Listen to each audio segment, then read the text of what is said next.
دابة ولكن يؤخرهم إلى أجل مسمى فإذا جاء أجلهم لا يستأخرون ساعة ولا يستقدمون ويجعلون لله ما يكرهون وتصف ألسنتهم الكذب أن لهم الحسنى لا جرم أن لهم النار وأنهم مفرطون تالله لقد أرسلنا إلى من قبلك فزين لهم الشيطان أعمالهم فهو وليهم اليوم ولهم عذاب أليم صدق اللہ مولانا العظیم۔ سورہ نحل کے یہ 9ویں رکوع کی آیات ہیں۔ یاد رہے کہ آپ علیہ الصلوۃ والسلام کے مکی دور کے آخری حصے میں نازل ہونے والی صورت ہے کہ جو بڑے مشکل دور سے گزر رہے تھے ایمان والے، تسلی دی جا رہی ہے انہیں بھی کہ تم پر جو کچھ حالات اور واقعات ہیں اللہ ان سے بے خبر نہیں ہے، اور ساتھ ساتھ ظلم اور زیادتی کرنے والوں کو بھی جھنجھوڑا جا رہا ہے، خبردار کیا جا رہا ہے کہ وہ ذرا ہوش کے ناخن لیں، سوچ اور سمجھ سے کام لیں، غور و فکر کریں اللہ کی اس کتاب پر جو انسانوں کے لیے ہدایت ہے، روشنی ہے، کامیابی کی ضمانت ہے، رحمت ہے۔ کتنے پہلو ہیں اس کے، اور تم ہو کے دیوانے بنے جا رہے ہیں۔ فرمایا کہ وَلَوْ يُؤَاخِذُ اللَّهُ النَّاسَ بِظُلْمِهِمْ، اگر اللہ تعالیٰ لوگوں کی زیادتیوں پر فوری طور پر ان کی گرفت کرتا، فوری طور پر انہیں پکڑتا، مَا تَرَكَ عَلَيْهَا مِن دَابَّةٍ، تو اس زمین پر کسی کو باقی نہ چھوڑتا۔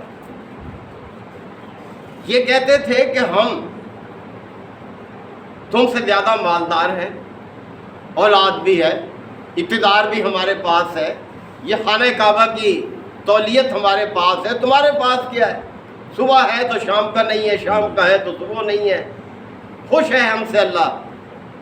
تو اللہ تعالیٰ نے فرمایا نادانو، یہ مہلت عمل ہے جو ہم تمہیں دے رہے ہیں، سنبھلنے کا موقع دے رہے ہیں، تم کس غلط فہمی میں پڑے ہوئے۔ تو فرمایا کہ اگر اللہ تعالیٰ لوگوں کو ان کی زیادتیوں پر فوری طور پر پکڑتا، ما ترک علیہا من دابۃ، تو اس روئے زمین پر کسی کو باقی نہ چھوڑتا انسان۔ ولیکن یؤخرہم الی اجل مسمی، بلکہ اللہ ان کو ایک خاص مدت تک مہلت دے رہا ہے۔ ہر کام کا ایک وقت مقرر ہے اللہ کے ہاں، اور وہ بڑا قیمتی ہے وہ مہلت عمل، اس سے فائدہ اٹھاؤ، اپنی حالت کو بدل لو۔ فَإِذَا جَاءَ أَجَلُهُمْ، اور جب کسی کی مہلت عمل پوری ہو جاتی ہے، فرمایا لَا يَسْتَأْخِرُونَ سَاعَةً وَلَا يَسْتَقْدِمُونَ، پھر ایک لمحے کی بھی نہ تاخیر ہوتی ہے نہ تقدیم ہوتی ہے، پھر فیصلہ چکا دیا جاتا ہے۔ لہذا اس کی مہلت عمل سے فائدہ اٹھاؤ، اپنے رویے کو ٹھیک کر لو، اپنی سوچ، اپنی فکر، اپنا رویہ سب کو بدلو۔ وَيَجْعَلُونَ لِلَّهِ، اب پھر اسی بات کی طرف، اللہ کے لیے بیٹیاں تجویز کرتے تھے، اپنے لیے بیٹے۔ اور جب پچھلی آیات میں کل آپ نے بات فرمایا کہ جب کسی کے ہاں کوئی بیٹی پیدا ہوتی ہے اور اسے بتایا جاتا تمہارے ہاں بیٹی ہوئی ہے، تو اس کے چہرے کا رنگ بدل جاتا، سیاہی چھا جاتی اس کے چہرے پر، اور سوچتا تھا کہ ذلت کے ساتھ اسے اپنے ساتھ رکھے یا کہیں زمین میں اس کو دبا دے اس کو، اور دباتے بھی تھے۔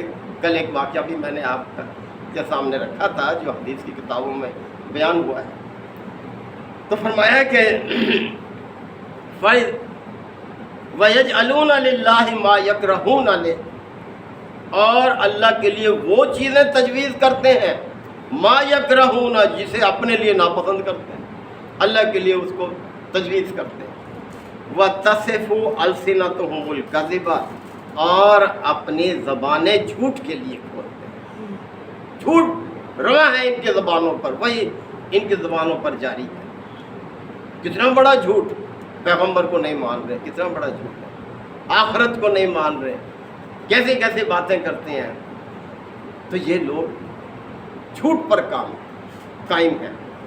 اَنَّ لَهُمُ الْحُسْنَى، اور دعویٰ کرتے ہیں کہ انہی کے لیے بھلائی بھلائی ہے، ہم ہی ترقی پہ رہے، ہم ہی خوشحال ہیں، ہمارے پاس یہ ساری نعمتیں ہیں. کہتے ہیں ہمارے لیے ہی سب بھلائی ہے.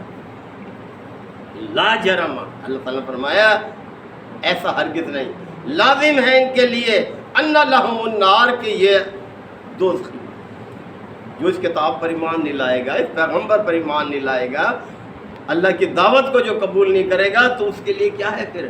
لہم النار، ان کے لیے دوزخ ہے، ان کے لیے آگ ہے. وَأَنَّهُمْ مُفْرَطُونَ، اور وہ ضرور اس میں داخل کیے جائیں گے. یہ دوسرا اور کوئی پاسبلٹی ہے ہی نہیں اس کے علاوہ. جو اللہ کی کتاب کو نہیں مانے گا، اللہ کے پیغمبر کی دعوت کو قبول نہیں کرے گا، تو پھر اس کا ٹھکانہ کیا ہے؟ آگ کے سوا، دوزخ. ضرور اس میں داخل، مفرطون، ضرور داخل کیے جائیں گے. تاللہ، اب پھر قسم سے اللہ نے بات بیان کی، اللہ کی قسم، لقد ارسلنا الی امم من قبلک، اے نبی صلی اللہ علیہ وسلم آپ سے پہلے بھی ہم نے قوموں کی طرف پیغمبر بھیجے. فزین لہم الشیطان اعمالہم، لیکن شیطان نے انہی کے عمل کو ان کے لیے کیا کر دیا؟ خوشنما، زینہ، مزین کر دیا. بڑے آسان الفاظ ہیں، دیکھیں میں بار بار توجہ دلاتا ہوں، قرآن کریم کے 65% الفاظ ایسے ہیں جو روزمرہ ہم اردو میں استعمال کرتے ہیں، لیکن ہماری بدقسمتی ہے کہ پھر بھی ہم اس کی طرف سمجھنے کی کوشش نہیں کرتے. اللہ تعالیٰ نے تو دعویٰ کیا ہے کہ وَلَقَدْ يَسَّرْنَا الْقُرْآنَ لِلذِّكْرِ، ہم نے اس قرآن کو سمجھنے کے لیے، نصیحت حاصل کرنے کے لیے آسان بنایا ہے. فَهَلْ مِن مُدَّكِرٍ، پس ہے جو کوئی اس کا مدکر، اس کا ادراک کرے. دیکھیں اردو کا ہی لفظ ہے، جو اس کو سمجھنے کی کوشش کرے. تو فرمایا کہ یہ آپ سے پہلے بھی ہم نے پیغمبر بھیجے، لیکن انکار کرنے والوں کی وجہ کیا تھی؟ شیطان نے ان کے عمل کو ان کے لیے مزین کر دیا، وہ ڈیکوریٹ کر کے پیش کیا ان کے سامنے ان کے اعمال کو. فَهُوَ وَلِيُّهُمُ الْيَوْمَ، اور آج بھی وہ انہی کا سرپرست بنا ہوا ہے، ان کا ولی بنا ہوا ہے، ان کا سرپرست بنا ہوا ہے. وَلَهُمْ عَذَابٌ عَلِيمٌ، اور ان کے لیے دردناک عذاب ہے. علیم، المناک، یعنی دردناک عذاب ہے ان کے لیے. وَمَا أَنزَلْنَا عَلَيْكَ الْكِتَابَ، اور اے نبی صلی اللہ علیہ وسلم ہم نے یہ کتاب آپ پر نازل نہیں کی. یہ عربی کا ایک انداز ہے، نفی کرتا ہے پھر اس سے ایکسیپٹ کرتا ہے جو بات بیان کرنی ہوتی ہے اس کو، یعنی پھر اس کے لیے استثناء بیان کرتا ہے. وَمَا أَنزَلْنَا عَلَيْكَ الْكِتَابَ، اور اے نبی صلی اللہ علیہ وسلم ہم نے آپ پر کتاب نازل نہیں کی، الا، سوائے اس مقصد کے لیے، لِتُبَيِّنَ، کہ آپ کھول کر پیش کر دیں اس کو، لَهُمُ الَّذِي اخْتَلَفُوا فِيهِ، ان لوگوں کے سامنے جو اختلاف میں پڑے ہوئے ہیں، ان کے سامنے آپ کھول کر بیان کر دیں اس حقیقت کو، جس حقیقت کو یہ جھٹلا رہے ہیں اور اس میں اختلاف کر رہے ہیں.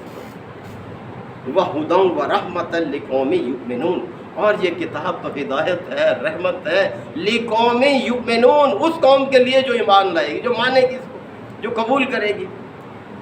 سب سے پہلا حق قرآن مجید کا انسانوں پر یہ ہے کہ وہ اس پر ایمان لائے. اللہ تعالیٰ مغفرت فرمائے، ڈاکٹر اسرار احمد صاحب نے ایک چھوٹا سا کتابچہ ہے قرآن کے حقوق، اس میں انہوں نے جو بیان کیے ہیں آپ پڑھیں اس کو لے کر، جہاں بھی شاید لائبریری میں ہماری یہاں موجود ہو. سب سے پہلا حق قرآن مجید کا انسانوں پر یہ ہے کہ وہ اس پر ایمان لائے، پھر ان کے لیے یہ ہدایت ہے، روشنی ہے، سب کچھ ہے، اور ایمان نہ لائے تو پھر کچھ بھی نہیں ہے. واللہ انزل من السماء ماء، اب دیکھیں ایک مثال سے بات کو بیان کریں، کتنی خوبصورت، مختصر اور بڑی جامع مثال ہے. فرمایا کہ دیکھو ذرا غور کرو، واللہ انزل من السماء ماء، کہ اللہ تعالیٰ جب آسمان سے پانی برساتا ہے، یعنی تمہاری آنکھوں کے سامنے ہے یہ منظر. کیا ہوتا ہے جب اللہ آسمان سے پانی برساتا ہے؟ فَأَحْيَا بِهِ الْأَرْضَ بَعْدَ مَوْتِهَا، تو ایک مردہ پڑی ہوئی زمین کو زندگی بخش دیتا ہے، وہ لہلہا جاتی ہے، سرسب ہو جاتی ہے، شاداب ہو جاتی ہے. ان فی ذالک لآیۃ لقوم یسمعون، یقیناً اس میں نشانیاں ہیں ان لوگوں کے لیے جو غور کرنے، سننے والے ہیں. یسمعون، جو سننے والے ہیں. کیا نشانی ہے اب اس میں دیکھیں، جس طرح بارش ایک مردہ پڑی ہوئی زمین کو زندگی بخش دیتی ہے، لہلہا جاتی ہے، اسی طرح اللہ کی یہ کتاب مردہ پڑی ہوئی انسانیت کو کیا کرتی ہے؟ لہلہا دیتی ہے. اس میں ایک انقلاب آ جاتا ہے، وہ ترقی کرتی ہے. ہاں جناب علیہ الصلوۃ والسلام کا فرمان ہے اس حوالے سے، فرمایا ان اللہ یرفع بہذا الکتاب اقواما، اللہ تعالیٰ اس کتاب کی بدولت قوموں کو عروج اور کمال عطا کرتا ہے، وَيَضَعُ بِهِ آخرین، اور جو اس سے منہ موڑے انہیں ذلت پستی میں پھینک دیتا ہے، رسوا کر دیتا ہے۔ اور تاریخ گواہ ہے کس طرح سے 23 سال کا مختصر عرصہ پورے عرب پر اسلام غالب آیا ہے، کس کی بدولت؟ اس کتاب کی بدولت، کہ جب لوگوں نے اس کو اپنایا، اس پر غور و فکر کیا، اس کو قبول کیا، ان کی زندگی بدل گئی۔ اور پھر اس کے بعد 30 سال کا جو دور ہے خلفائے راشدین کا، نبی کریم صلی اللہ علیہ وسلم کے بعد حضرت عمر فاروق کے دور میں ہی اسلامی سلطنت کی جو حدود ہیں وہ 3 بر اعظم تک چھو گئی تھی، 3 بر اعظم تک، بر اعظم ایشیا، بر اعظم یہ افریقہ، اور اس طرح سے یہ اتنا سرحدیں وسیع ہو گئی تھیں۔ لیکن پھر ہم نے کفار کو فتح کرنے کی بجائے اپنے آپ کو فتح کرنا شروع کرے، آج وہ اس کے خلاف، وہ اس کے خلاف، تو کافر، میں مسلمان، میں مسلمان، تو کافر۔ پھر اب یہ ہے آپس میں ایک دوسرے کو فتح کر رہے ہیں۔ تو مسلمان بھائیو، یہ کتاب اللہ کی وہ نعمت ہے جو انسانوں کو عروج اور کمال عطا کرتا ہے، دنیا اور آخرت میں کامیابی کی ضمانت ہے۔ اللہ تعالی ہم سب کو آیات کو سمجھنے کی، عمل کی توفیق عطا فرمائے۔ وآخر دعوانا الحمدللہ وکفیٰ وسلام علی عبادہ الذین اصطفیٰ۔ ربنا آتنا فی الدنیا حسنۃ وفی الآخرۃ حسنۃ وقنا عذاب النار وادخلنا الجنۃ مع الابرار یا عزیز یا غفار یا رب العالمین۔ اللہم انک عفو کریم تحب العفو فاعف عنا۔ اللہم من احییتہ منا فاحیہ علی الاسلام ومن توفیتہ منا فتوفہ علی الایمان۔ یا شافی الامراض اشف مرضانا ومرضى المسلمین، یا قاضی الحاجات اقض حاجاتنا وحاجات المسلمین۔ اللہم اعز الاسلام والمسلمین، اللہم دمر اعداء الدین، یا رب اغفر وارحم وانت خیر الراحمین۔ صلی اللہ تعالی علی خیر خلقہ محمد وآلہ وصحبہ اجمعین۔ سبحان اللہ۔